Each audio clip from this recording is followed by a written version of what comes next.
thousands of years, we have been at war. But before, we were enemies. We were like brothers.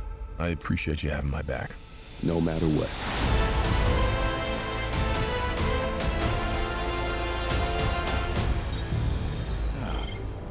At the dawn of time, there was our gracious and powerful creator, Primus. He sacrificed his life force, transforming himself into our planet, Cybertron. So this movie takes place before anything we've ever seen in Transformers, and get to see what life was like on Cybertron before it died and it fell apart, and before the war on Cybertron.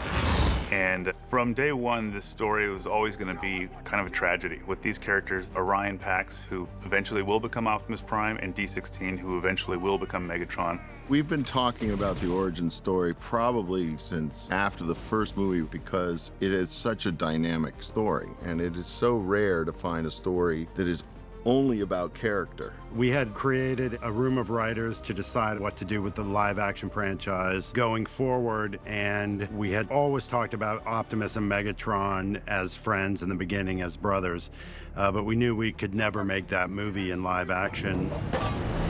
It's Orion. Seriously, again? This movie is not makeable as a live-action film. It would be 500 million, who knows? It would be so much money that nobody would make it. So you had no choice but to do it as animation. But the great thing about doing it as animation is it gave us a lot of opportunity to do things that only animation could do. If we survive this, I'm gonna kill you! I accept those terms.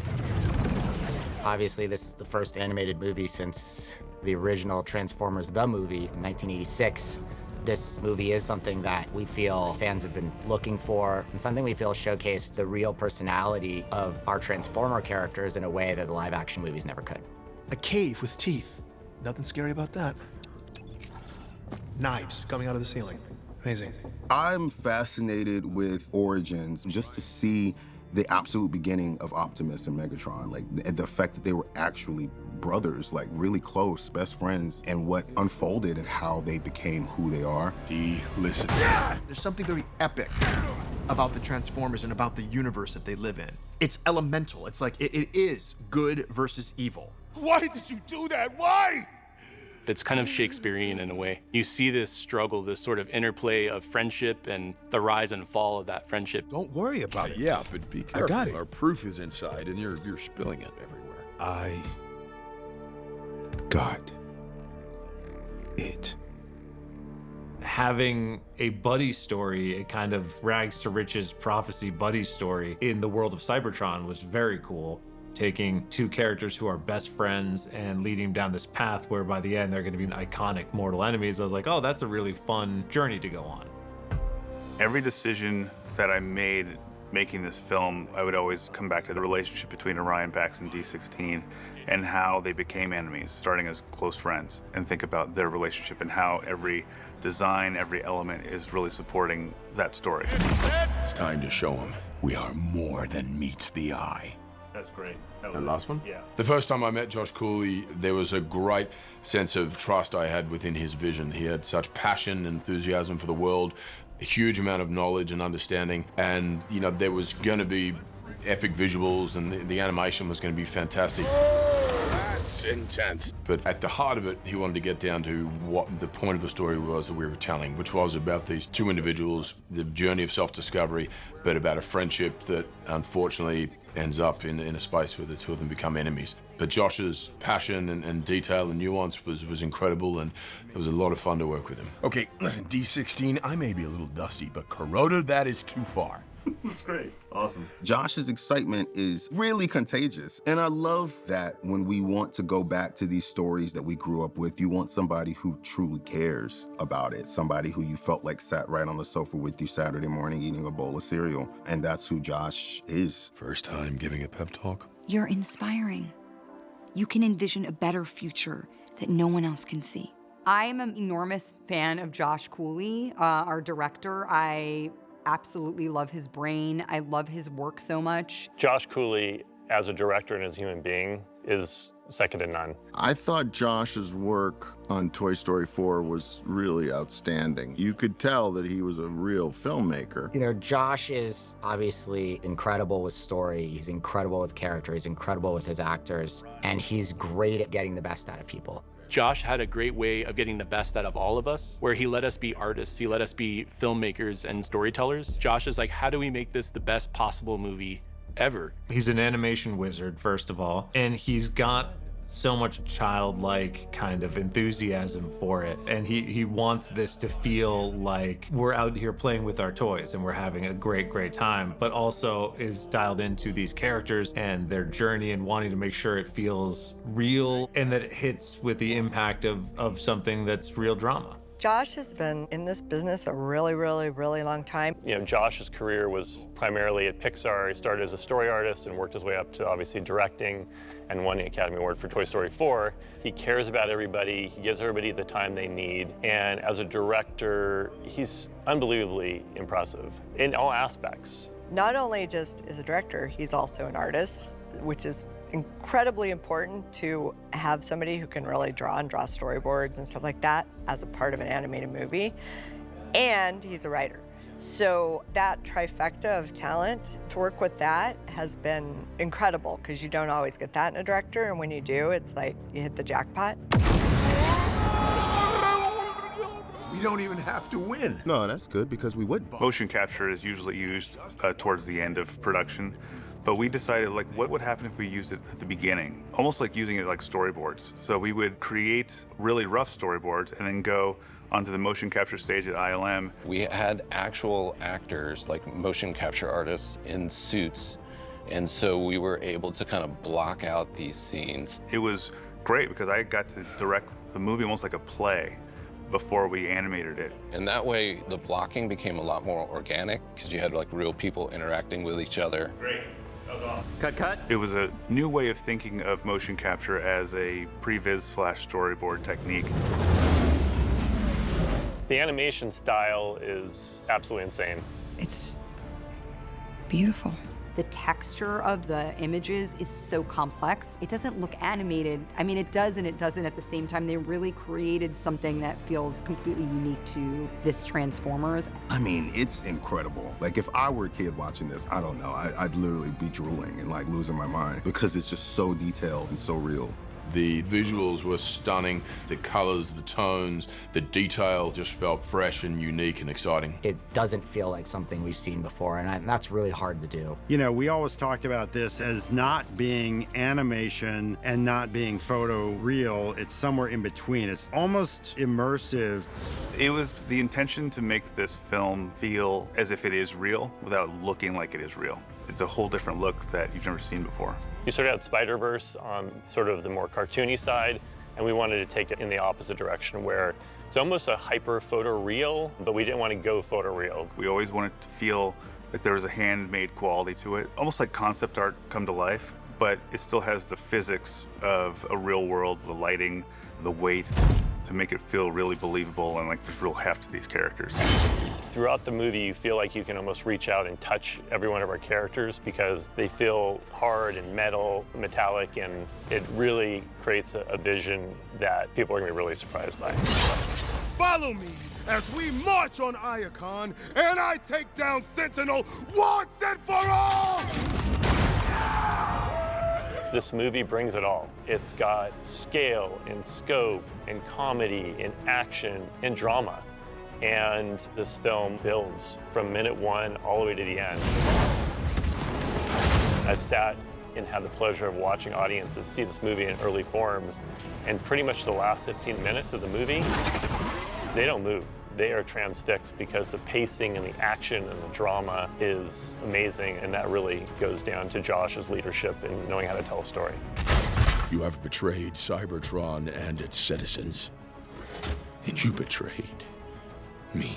My hope from day one was that this is a Transformers film that has the spirit and the feeling of what you had watching the original cartoon as a kid. So really hitting the nostalgia of it, but in a new way that you've never seen before. I may be a prime now, but I'm gonna need you by my side. Are you serious? This is the greatest day of my life! I get to work for the government.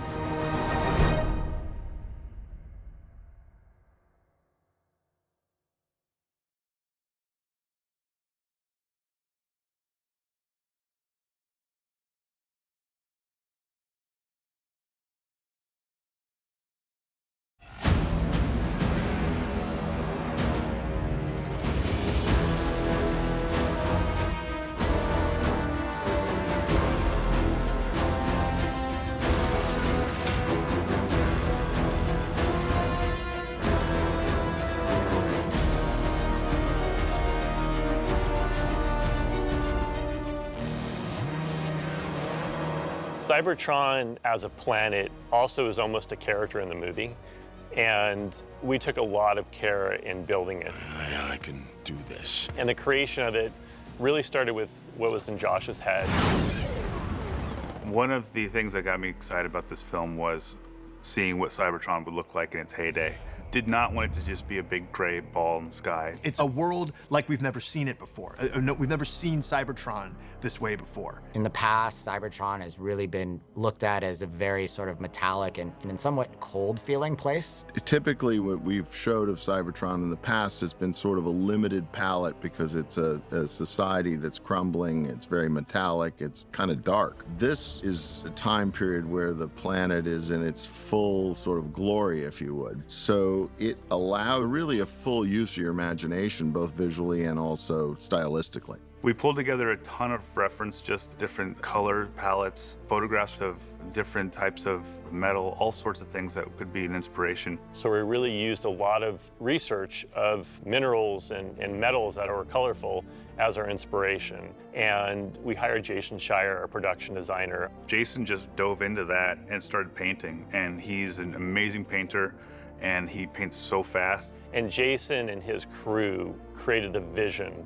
for what Cybertron looked like. This is a highly unusual movie in the sense that the world is incredibly complicated to render visually, and there is no point of reference for any of this. It was a big challenge. It's a metal planet. We're gonna have a part of the planet that's actually a little bit more structural, which is Icon City. That's an underground city. It's almost like a Manhattan underground, but also hanging from the ceiling. So we had buildings that were almost stalactites and stalagmites. And one of the briefs that Josh gave me was that he wanted it to feel Art Deco. Whenever I see that architectural style, it's huge, it's bombastic, it's opulent, and it just feels like it was designed by robots. Even the statues that are within Art Deco just have a very mechanical feel to them. We rebranded this idea called Tech Deco, where you have Art Deco and the ideas of overlapping layers and structural motifs, but leaning still towards chunkiness. It's interesting, we looked at some of the designs from Art Deco from the 20s and 30s and actually lined up almost perfectly with how the design aesthetic of Transformers naturally is. So if you look at the 80s cartoons and looking at Icon City, things have a chunk to them. So we called that Cybertronian chunk. And actually one of the briefs that Josh gave me was, let's make everything feel stable in Icon City. The only thing we'll be moving is the Transformers and the Transformers vehicles and trains, and that's it. But once we get to the surface, the world is alive. What is it? It's not metal. It's like some kind of weird nature. It's weird. So are they. You know, the idea of organic life, that things could have traveled across the stars and found their way to Cybertron and created, you know, a planet that had that type of diversity. The mixture of robotic and organic, I think, is a wonderful part of this movie. When we first see the surface, the actual surface of the planet is polymorphing and sort of changing and bending in shape. And that was a delicate dance with our partners at Industrial Light and Magic, where we were asking them, is it possible to slide, you know, planes on top of each other to have rocks feel alive and sort of have this like polymorphic shape? I am speechless. Each sequence has its own feel, its own look, but there's a thread that runs through it that unifies it in a design style.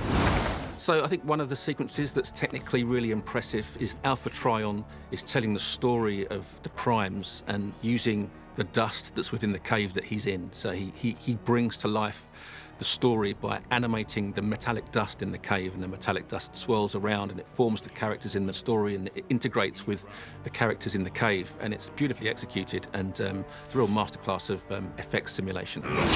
We start designing our characters by looking at what's been done before. And, there's so much Transformers out there, so many different versions of these characters, and so we wanted to make sure we stayed true to the characters, but we weren't doing something that's been done before. Before we even build the world, we had to build the character lineup. So we started very early on with Josh talking about proportion. And I had this thought, and I had looked at a lot of anime where they exaggerate the length of the legs and leave the torsos about the same size. And they have the feet just a little bit bigger and a bit wider. And it makes the characters feel like a big trapezoid where they have this kind of sense of heroism to them. Their uniqueness enhanced by these.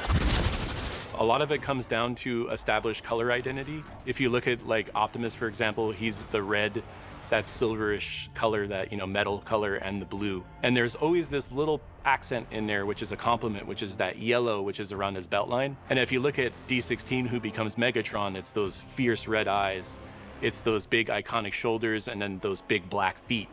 And so we really wanted to make sure that those visual essences and those visual archetypes were incorporated through every single character. This fight is mine. Now go. One of the challenges was just making these robots have a little bit more human characteristics to them. So designing their faces in a way that the emotion can really read. So that way when we get on our emotional journey and every one of our characters goes on one, that our audience would be able to relate to it. It wasn't just lines of dialogue they were saying, but also just the acting of these characters was really important, and that it can really convey a lot of emotion. We had to create robots that looked and moved like robots, but created faces and their mannerisms that had emotional connectivity to our audience, which are obviously humans. In my early discussions with Josh, it was really important that we lean into the subtext. That's why he wanted the faces designed the way they were, that we, the human audience, could watch them, feel their emotions, and all that becomes layered into the performance that we get out of our team of animators. One of the cool things that we did on Transformers 1 is we used the eyes like camera apertures because they have this mechanical feel to them. So really to help give a sense of thought and really feel like they're coming to life and there's something living inside of the character. We did a lot of rolls and opening and closing of shutters just to make it feel like you could get a sense that the character was thinking. You are no-cog bots with limited options. Report to Waste Management immediately. So at the beginning of the film, our leads, they're down in the mines all the time. So they've got a lot of scratches on their paint, they're rusty, they've got dents and damage, all the little details that are so much fun to design. So at the very beginning, they're not, Transformers yet. They don't have cogs. Through their journey, they get the opportunity to get a transformation cog. And then their shapes become more edgy. They start to get more angular, a little stronger. And more traditional back to their Generation 1 cartoon version. And also, the other thing I was thinking about is in their surfacing. We're in a metal world, and once they go from minor to this alt version, when they get their transformation cogs, they should feel like brand new cars. It's almost like they're being reborn. And so their paint is brand new, and they just have this look to them, this sheen, and the light hits them differently. You can even see the fleck in the paint and everything. Their paint became more metallic. It gets shinier. They feel like they're right off the showroom floor. We have cogs. We can transform now. That's right. Everyone ready? I was born ready. One of the big challenges was, what do these characters look like when they're vehicles and not on Earth? They can't turn into human trucks or human cars when humans don't even exist yet. So we looked at the original design that they would turn into and did a Cybertronian version of that. So it still has the feel of what you know and what you remember watching the original cartoon, but it is on another planet. We have an opportunity to do something totally different with this film. Being on Cybertron, which is all made of metal, and in space, no humans, so it needed to have something that just felt different from what we've seen. So that's new. I'm sorry, what is happening? It just became kind of what feels right, what's going to be the best things to support our characters and support the story.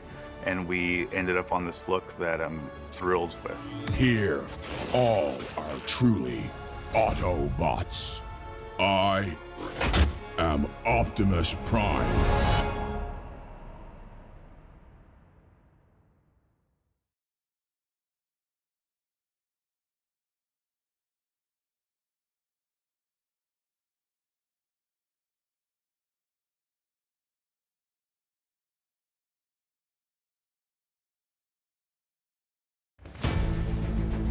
I want to help build a better world.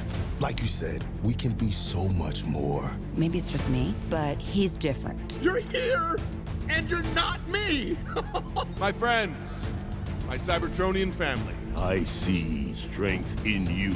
All that counts is the strength of one bot over another. We could have built the future together. I don't think so. Awesome! That's what I'm talking about! Now is the time for us to stand up together as one.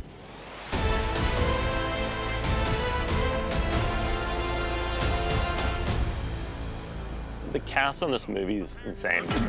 Having Chris and Scarlett and Brian and Keegan and John Hamm and Steve Buscemi and Lawrence Fishburne, the talent is immense, and what they brought to the film just elevates every one of their characters. Thanks for the head start. You want to give me another one? You're dead! I'll take that as a no. With Optimus, Optimus has such an iconic voice. How can you do a younger version of that? And when I heard Chris's voice and met with him, it was like I couldn't see it any other way. He was perfect. Even for just a second, didn't you feel liberated? Didn't you feel like you were something else? Like you could be more than just what they say you are? That's great. I love that. If we are to die, then we will die fighting, all as one.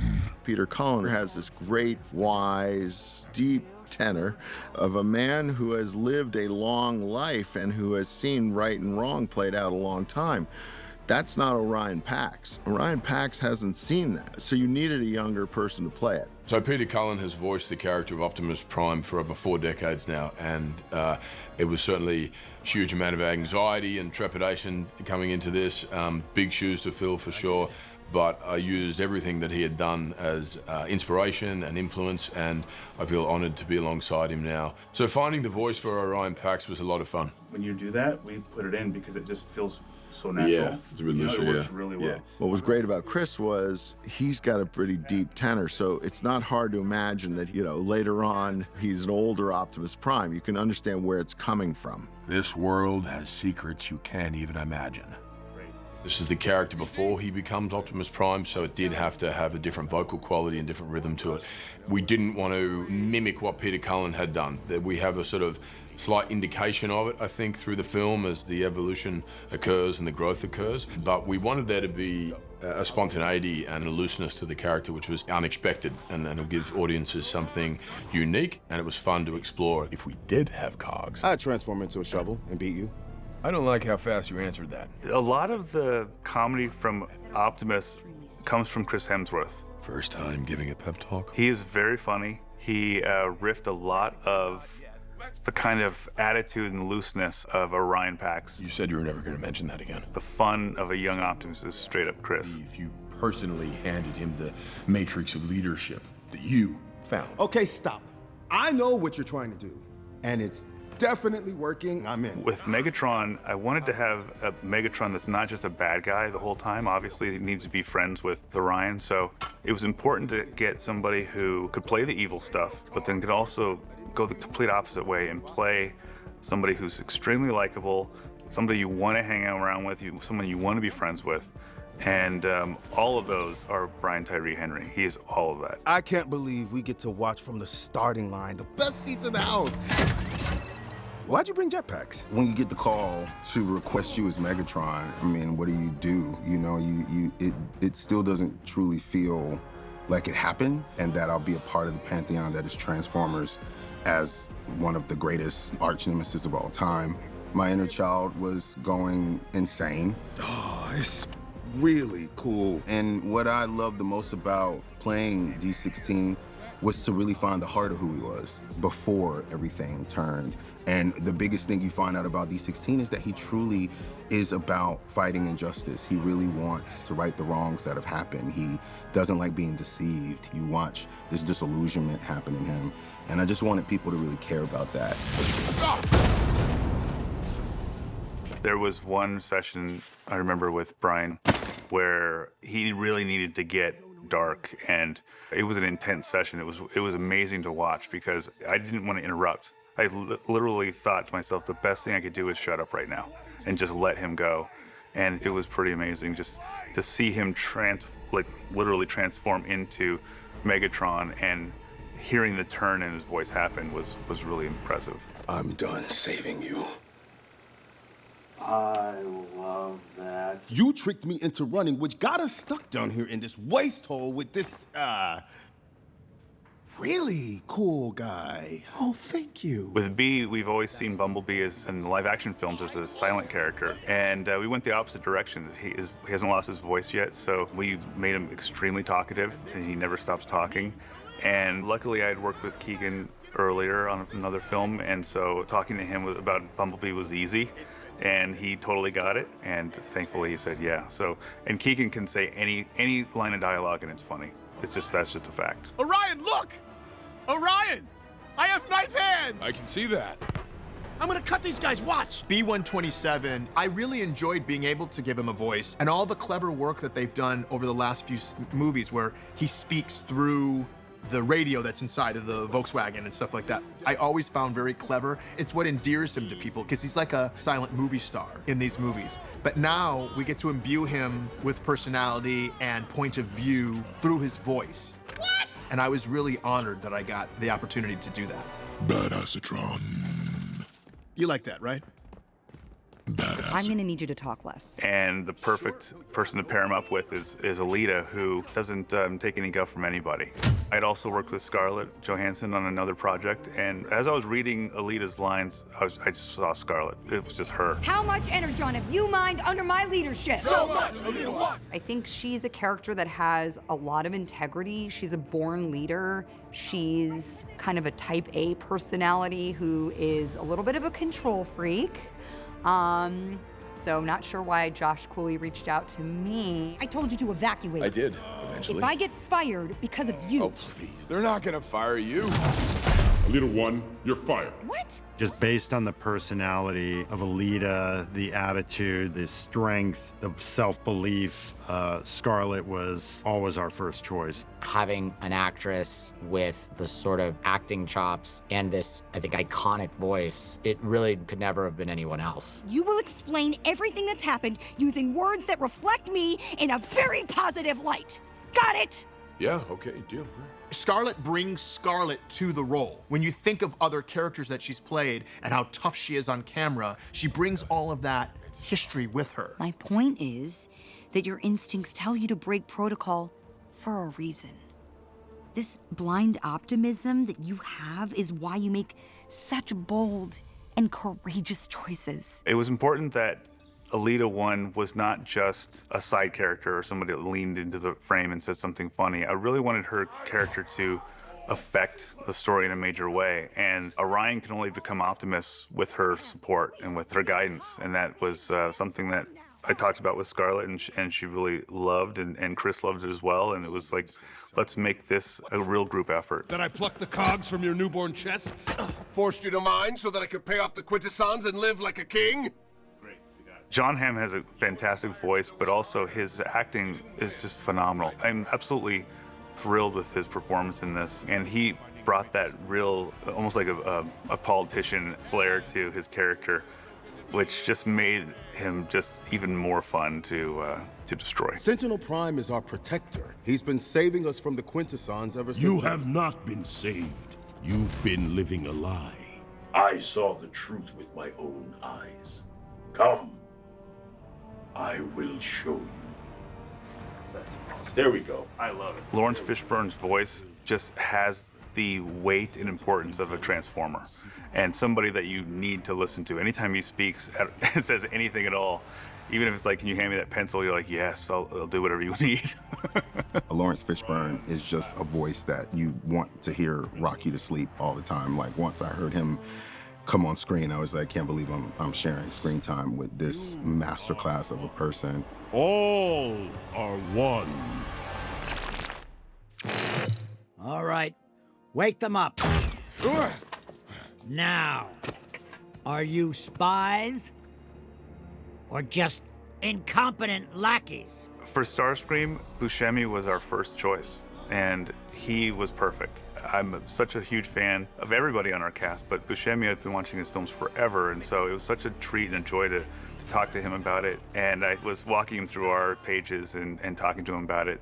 And I said, do you know a lot about Transformers? Are you deep in the lore? And he went, yeah, not so much. So it was fun to be describing our film to him, and he go, great, let's do it. I'm going to rip you apart piece by piece so that your death is painful and you'll regret the day You sound ridiculous. It's weird. It's Transformers. It needed to have a great cast, and everyone on our film is phenomenal. We all came together and created this film using the mentality of the film, which is all or one. What is our first move? We roll out. What? Louder.